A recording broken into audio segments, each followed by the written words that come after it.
Welcome to my YouTube channel.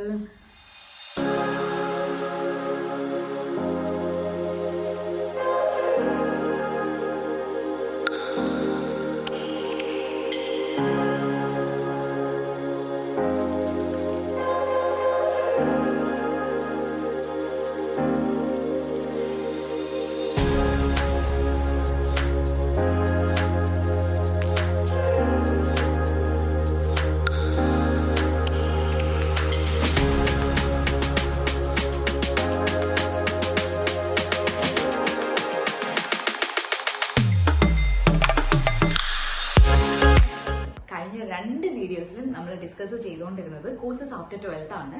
കാണാത്തവർക്ക് ഞാനത് ഇവിടെ mention ചെയ്യുന്നുണ്ട് കേട്ടോ. ഇന്ന് നമ്മൾ ക്യാബിൻ ക്രൂ എന്ന് കേൾക്കുമ്പോൾ തന്നെ എല്ലാവരുടെയും മനസ്സിൽ ആദ്യം ഓടി വരുന്നത് ഫെയർ ആയിട്ടുള്ള സ്കിന്നുകാർക്ക് മാത്രമേ അത് അപ്ലൈ ചെയ്യാൻ പറ്റത്തുള്ളൂ, അങ്ങനെയൊക്കെയാണ്. അല്ലെങ്കിൽ ക്യാബിൻ ക്രൂ കോഴ്സ് ചെയ്തവർക്ക് മാത്രമേ അപ്ലൈ ചെയ്യാൻ പറ്റത്തുള്ളൂ എന്നൊക്കെയാണ്. ക്യാബിൻ ക്രൂ കോഴ്സ് ചെയ്യാത്തവർക്കും ക്യാബിൻ ക്രൂസ് ആകാൻ സാധിക്കും. നിങ്ങൾ 18 വയസ്സിന് ശേഷം നിങ്ങൾ പ്ലസ് ടു ഏതുമായിക്കോട്ടെ, സയൻസ്, കൊമേഴ്സ് അല്ലെങ്കിൽ ഹ്യൂമാനിറ്റീസ്, ഏത് സബ്ജക്റ്റ് ആയാലും കുഴപ്പമില്ല, +2 മാർക്സ് ഉണ്ടായിരിക്കണം. ഫ്ലുവന്റ് ഇൻ ഇംഗ്ലീഷ്, അതൊരു ഭയങ്കര വലിയ എന്താ പറയുക അഡ്വാൻറ്റേജ് ആണ്. നമുക്ക് കമ്മ്യൂണിക്കേഷൻ സ്കില്ല് വേണം. ഇംഗ്ലീഷ് ആണ് common language. In addition to that നമുക്ക് ഹിന്ദി അറിയാവുന്നവർ, കാരണം നമ്മൾ ഇന്ത്യയിലുള്ള എയർലൈൻസിലാണ് അപ്ലൈ ചെയ്യുന്നതെങ്കിൽ അവർ ആഡ് ഓൺ ഇംഗ്ലീഷ്, ഹിന്ദി, ബാക്കി ഏത് ഭാഷകളും നിങ്ങൾക്ക് പ്ലസ് പോയിന്റ് ആയിരിക്കും. എത്ര ലാംഗ്വേജ് നിങ്ങൾക്ക് പഠിക്കാൻ പറ്റുന്നോ അത്രയും ലാംഗ്വേജ് നിങ്ങൾക്ക് ഭയങ്കര അഡ്വാൻറ്റേജ് ആണ്. അവിടെ നിങ്ങൾക്ക് ക്യാബിൻ ക്രൂസ് കോഴ്സ് കഴിഞ്ഞുള്ള സർട്ടിഫിക്കറ്റിനെക്കാട്ടി വാല്യൂ ആണ്. നിങ്ങൾ നല്ല ഫ്ലുവന്റ് ആയിട്ട് നിങ്ങൾ ഇംഗ്ലീഷ് സംസാരിക്കുന്നുണ്ട്, ഹിന്ദി സംസാരിക്കുന്നുണ്ട്. മറ്റ് അഡ്വാൻറ്റേജ് നിങ്ങൾക്ക് മലയാളം നമുക്ക് എന്തായാലും അറിയാം. പിന്നെ തമിഴ്, കന്നഡ, അങ്ങനെയുള്ള ഏത് ആഡ് ഓൺ ആണ്, ഏത് ലാംഗ്വേജ് ആയാലും നമുക്കത് പ്ലസ് പോയിന്റ് ആണ്. ഇന്റർവ്യൂവിന് പോകുമ്പോൾ ശ്രദ്ധിക്കേണ്ട കുറച്ച് കാര്യങ്ങളുണ്ട്. നമ്മൾ ഏത് കമ്പനിയിലാണോ അപ്ലൈ ചെയ്തേക്കുന്നത് അതിന്റെ എയർലൈൻസിനെ പറ്റി നമുക്കൊരു വ്യക്തത വേണം. അവിടെ ഏത് എയർക്രാഫ്റ്റ് ആണ് യൂസ് ചെയ്യുന്നത്, എയർബസ് 320 ആണോ, എയർബസ് 321 ആണോ, ബോയിങ് 777 ആണോ, അങ്ങനെ കുറച്ച് എയർക്രാഫ്റ്റുകളുണ്ട്. അത് നമ്മൾക്ക് ഗൂഗിൾ സെർച്ച് ചെയ്താൽ നമുക്ക് ആ കമ്പനിയുടെ കുറച്ച് ഡീറ്റെയിൽസ് നമുക്ക് എടുക്കാൻ പറ്റും. അതിനെപ്പറ്റി അത് വായിച്ചിട്ട് നമുക്കൊരു ഐഡിയ വേണം. ഓക്കെ, നമ്മൾ ഈ കമ്പനിയിലാണ് നമ്മൾക്ക് വർക്ക് ചെയ്യാൻ പോകുന്നത്, ഇതൊക്കെയാണ് ഇവിടെ ഈ കമ്പനിയിൽ നടക്കുന്ന കാര്യങ്ങൾ, അവിടെ ആരൊക്കെയാണ് അവിടുത്തെ പോസ്റ്റിലിരിക്കുന്ന സിഇഒസ് തൊട്ട് അവിടുത്തെ HR മാനേജർ, അവരെയൊക്കെ നമ്മൾക്കൊന്ന് ഫെമിലിയർ ആകാൻ വേണ്ടിയിട്ട് നമുക്ക് ശ്രമിക്കാം. കാരണം നമ്മൾ ഇന്റർവ്യൂവിന് പോകുമ്പോൾ ഇവരുടെയൊക്കെ മുന്നിലായിരിക്കും നമ്മൾ സംസാരിക്കാൻ വേണ്ടി പോകുന്നത്. സോ നിങ്ങൾക്ക് അറിയണം ആരാണ് അവിടെ ഉള്ള ആൾക്കാരെന്നത്. അത് നമുക്ക് നമ്മുടെ ഒരു കോൺഫിഡൻസിനെ നമുക്ക് അത് വർദ്ധിപ്പിക്കാൻ വേണ്ടി സാധിക്കും. സോ നമ്മൾ ആ ഒരു കമ്പനിയുടെ ഡീറ്റെയിൽസ് അറിഞ്ഞു വെക്കുന്നത് വളരെ നല്ലതാണ്. രണ്ടാമത് നമ്മൾ ചിരിച്ചു വേണം കേട്ടോ സംസാരിക്കാൻ വേണ്ടിയിട്ട്. നല്ല കോൺഫിഡന്റോട് കൂടിയിട്ട്, നല്ല വ്യക്തതയോടും നല്ല ക്ലാരിറ്റിയോടും കൂടിയിട്ട് സംസാരിക്കാൻ ശ്രദ്ധിക്കണം. നമ്മുടെ ഇംഗ്ലീഷാണ് നമ്മൾ കമ്മ്യൂണിക്കേറ്റ് ചെയ്യുന്നെങ്കിൽ അതിൽ നല്ല കോൺഫിഡന്റ് വേണം നമുക്ക്. അപ്പോൾ നമ്മൾ എന്താ ചെയ്യാൻ പറ്റുന്നതെന്ന് വെച്ചാൽ, പ്രിപ്പയർ ചെയ്യുന്ന സമയത്ത് നമ്മളത് വീട്ടിലുള്ള മിററോ അല്ലെങ്കിൽ വീട്ടിലുള്ള ആൾക്കാരുമായിട്ടോ നമ്മളത് സംസാരിച്ച് പ്രാക്ടീസ് ചെയ്യുക. നമുക്ക് ഈ ഇംഗ്ലീഷ് സിനിമകളൊക്കെ കാണുന്നതിലൂടെ നമ്മുടെ ഇംഗ്ലീഷ് ലാംഗ്വേജ് നമുക്ക് ഇംപ്രൂവ് ചെയ്യാൻ പറ്റും. ന്യൂസ് പേപ്പർ വായിക്കുക, രാവിലെ വരുന്ന ന്യൂസ് പേപ്പർ ഇംഗ്ലീഷ് പേപ്പർ ആണെങ്കിൽ അത് വായിക്കുക, അല്ലെങ്കിൽ ഇംഗ്ലീഷ് ആർട്ടിക്കിൾ എടുത്ത് വായിക്കുക. നമ്മൾ വീട്ടിൽ വരുന്ന ന്യൂസ് പേപ്പർ എന്ന് പറഞ്ഞാൽ ഗൂഗിളിൽ നമുക്ക് സെർച്ച് ചെയ്താൽ ഡെയിലി ന്യൂസ് കിട്ടുന്നുണ്ട്. അതിൽ ഇംഗ്ലീഷിൽ ഏതൊക്കെയാണെങ്കിലും try to read that so that you can improve your communication skill. അതുപോലെ തന്നെയാണ് ഹിന്ദിയും ഈ സെയിം തന്നെ. ഞാനൊക്കെ പഠിച്ചതെന്ന് പറഞ്ഞാൽ ഹിന്ദി മൂവി കണ്ടിട്ടാണ്.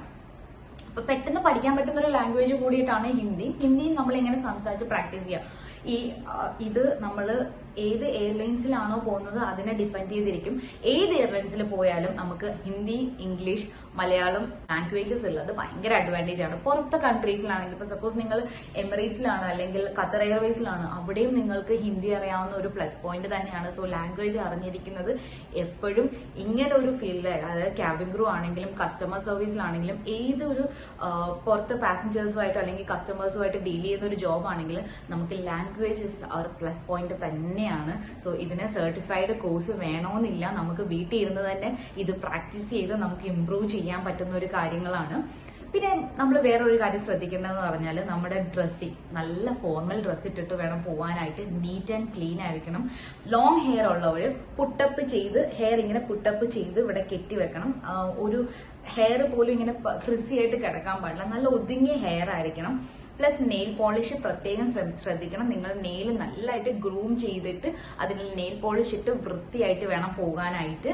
പിന്നെ മേക്കപ്പ് എന്ന് പറയുമ്പോൾ നമ്മുടെ മാർക്സ് ഒക്കെ കവർ ചെയ്യണം. എന്തെങ്കിലും നിങ്ങൾക്ക് ചെറിയ പിമ്പിൾ മാർക്സോ അങ്ങനെ എന്തെങ്കിലും ഉണ്ടെങ്കിൽ അത് നമുക്ക് കോൺട്യൂറിങ് അല്ലെങ്കിൽ ഫൗണ്ടേഷൻ ഒക്കെ ഇട്ടിട്ട് ഈ സൈഡൊക്കെ ഒന്ന് ചീക്കട്ടൊക്കെ ചെയ്ത് നല്ല നല്ല പെർഫെക്റ്റ് ആയിട്ട് വേണം പോകാനായിട്ട്. സിമ്പിൾ മേക്കപ്പ് ഞാനത് അടുത്ത വീഡിയോയിൽ ഞാൻ കാണിച്ചു തരാം, എങ്ങനെയാണ് ക്യാബിൻ ക്രൂ ഇന്റർവ്യൂവിന് പോകുമ്പോൾ ചെയ്യേണ്ട ഒരു മേക്കപ്പ് എങ്ങനെയാണെന്ന് വെച്ചാൽ. പിന്നെ ശ്രദ്ധിക്കേണ്ട കാര്യം എന്ന് വെച്ചാൽ നമ്മുടെ സ്റ്റോക്കിങ്സ് ഇടണം. സ്കേർട്ട് ആയിരിക്കും അല്ലെങ്കിൽ പാന്റ് ആയിരിക്കും ഇടുന്നത്, ഫോർമൽസ് ആയിരിക്കും ഇടുന്നത്, നമ്മുടെ ബ്ലാക്ക് കളർ ബ്ലേസർ ആയിരിക്കും ഉപയോഗിക്കുന്നത്. ഇങ്ങനെയുള്ള ചെറിയ ചെറിയ ഗ്രൂമിംഗ് സെക്ഷൻ നമ്മൾ പെർഫെക്റ്റ് ആയിട്ട് നീങ്ങണം. പിന്നെ നമ്മുടെ ഹൈറ്റ് റിക്വയർ ചെയ്യുന്നത് 5.2 ആണ് കേട്ടോ. 5.2 ഉള്ളത്. പിന്നെ വിത്ത് ഹീൽസ് ആണ് അവർ നോക്കുന്നത്. 5.2 ആണ് ഹൈറ്റ് വൈസ് വേണ്ടത്. അത് എയർലൈൻസ് ടു എയർലൈൻസ് അത് ഡിഫറൻസ് ആണ്. ഇവിടെ നമ്മൾ ഖത്തർ എയർവേസിൽ അപ്ലൈ ചെയ്യുന്നെങ്കിൽ 225 സെന്റിമീറ്റർ ആണ് ആം ലെങ്ത് അവർ നോക്കുന്നത്. സോ വിത്ത് ഹീൽസ് നമുക്ക് അത് അച്ചീവ് ചെയ്യാൻ പറ്റിയാൽ വി ആർ സെലക്ടഡ്. സോ ഓരോ എയർലൈൻസ് കമ്പനി റിക്വയർഡ് ചെയ്യുന്ന ഹൈറ്റ് ഡിഫറൻസ് വേറെയാണ്. എയർ അറേബ്യ ചോദിക്കുന്നത് 5.4 ആണ്. ആൻഡ് അവിടെ ഏജ് ലിമിറ്റ് എന്ന് പറഞ്ഞാൽ 27 ആണ്. അതേസമയം നമുക്ക് എയർ ഇന്ത്യയിലാണെങ്കിൽ നമുക്ക് 5.2 മാത്രമേ അവർ ചോദിക്കുന്നുള്ളൂ. പ്ലസ് നമുക്ക് 18 വയസ്സ് തൊട്ട് 27 വയസ്സ് വരെ നമുക്ക് അവിടെ അപ്ലൈ ചെയ്യാൻ വേണ്ടി സാധിക്കും. So cabin crew certified crew നമുക്ക് സർട്ടിഫിക്കറ്റ് ഇല്ല എന്ന് വിചാരിച്ച് ആരും ഇന്റർവ്യൂവിന് അറ്റൻഡ് ചെയ്യാതിരിക്കരുത്. ഓപ്പൺ ഇന്റർവ്യൂ ഉള്ള കുറെ എയർലൈൻസ് കമ്പനീസ് ഉണ്ട്. ഇൻഡിഗോ, എയർ ഇന്ത്യ എക്സ്പ്രസ്, ഇതെല്ലാം നമുക്ക് അവരുടെ കമ്പനിയുടെ വെബ്സൈറ്റ് കീപ്പ് ഓൺ ചെക്കിംഗ്. നമുക്ക് ഓപ്പൺ ഇന്റർവ്യൂ ഡേറ്റ് വരുന്നതാണ്. ഓപ്പൺ ഇന്റർവ്യൂ ഡേറ്റിൽ നമുക്ക് പോയിട്ട് കൊടുക്കാം. നമ്മുടെ പെർഫോമൻസ് അനുസരിച്ച് മാത്രമാണ് നമ്മൾ അതിനകത്ത് സെലക്ട് ചെയ്യുന്നത് കേട്ടോ. ക്യാബിൻ ക്രൂ ആകാൻ ആഗ്രഹിക്കുന്ന വ്യക്തികളാണെങ്കിൽ ടാറ്റു വിസിബിൾ ഏരിയയിൽ ഇല്ലാതിരിക്കുന്നത് തന്നെയാണ് നല്ലത്. വിസിബിൾ ഏരിയ എന്ന് ഞാൻ ഉദ്ദേശിക്കുന്നത് ചിലർക്ക് ഈ ഒരു പോർഷനിൽ ഇവിടെ ഉണ്ടാവും, പിന്നെ ഇവിടെ ഒരു ചെറിയ ടാറ്റു ഉണ്ടാവും, നെക്കിന്റെ അവിടെ ഉണ്ടാവും, ചെവിയുടെ പുറകിൽ ഉണ്ടാവും. ഇതൊക്കെ നമ്മൾ യൂണിഫോം ഇടുമ്പോൾ നമ്മൾ അത് വിസിബിൾ ഏരിയ എന്ന് പറയും. കാലിന്റെ അവിടെ ഉണ്ടാവും.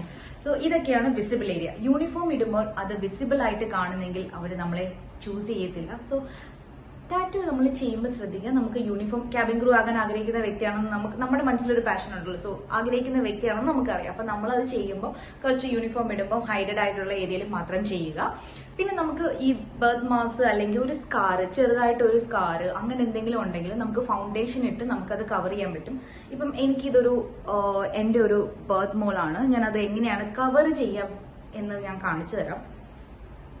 ഞാനതൊരു ഫൗണ്ടേഷൻ എടുത്തിട്ട് ജസ്റ്റ് ഞാൻ പെട്ടെന്ന് കാണിച്ചു തരാം കേട്ടോ. ഞാൻ ആ ട്യൂട്ടോറിയൽ പെട്ടെന്ന് മേക്കപ്പ് ട്യൂട്ടോറിയൽ ഞാൻ ചെയ്യാം.